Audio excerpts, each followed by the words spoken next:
ഇന്ന് റെഡിയാക്കാൻ പോകുന്ന ചിക്കന്റെ പേരെന്ന് പറഞ്ഞാൽ ചിക്കൻ മഹാറാണി. ചിക്കൻ മഹാറാണിക്ക് എന്തൊക്കെ ആവശ്യമുണ്ടെന്ന് നമുക്ക് നോക്കാം. ചിക്കൻ കഴുകി വാഷ് ചെയ്ത് റെഡിയാക്കി വെച്ചേക്കാണ്. അത് കഴിഞ്ഞ് അതിന് വേറെ ആവശ്യമുള്ളതാണ് നിങ്ങൾ നോക്കാം എന്താണെന്ന്. ഓണിയൻ ഒരു 3 സവാള, ഒരു മീഡിയം സവാള 3 എണ്ണം, ടൊമാറ്റോ 1, വെളുത്തുള്ളി ഒരു 10 അല്ലി വെളുത്തുള്ളി, ഒരു 6 പച്ചമുളക്, ഒരു 2 കഷ്ണം ഇഞ്ചി, കുറച്ച് മല്ലിയില, കുറച്ച് പുതിന ഇല.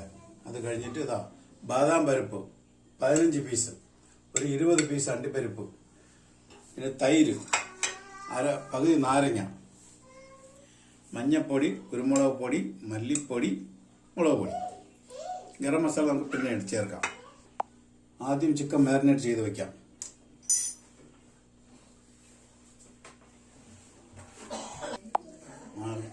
നാരങ്ങ പിഴിഞ്ഞൊഴിക്കാം, പകുതി നാരങ്ങ, കുറച്ച് സാൾട്ട്,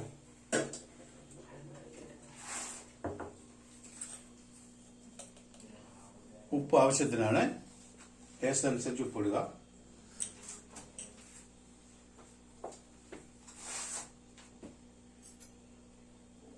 കുറച്ച് മഞ്ഞപ്പൊടി ഇത് വൈറ്റ് കളറാണ്, അതുകൊണ്ട് മഞ്ഞപ്പൊടി കൂടുതൽ ചേർക്കാൻ പാടില്ല.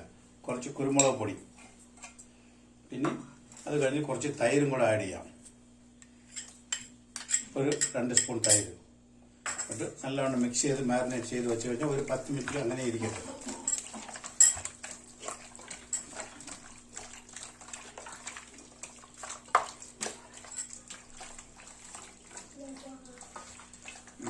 ഒരു 10 മിനിറ്റ് ചിക്കൻ മാരിനേറ്റ് ആവട്ടെ. അതിന് മുമ്പേ നമുക്ക് മസാലയൊക്കെ റെഡിയാക്കി എടുക്കാം.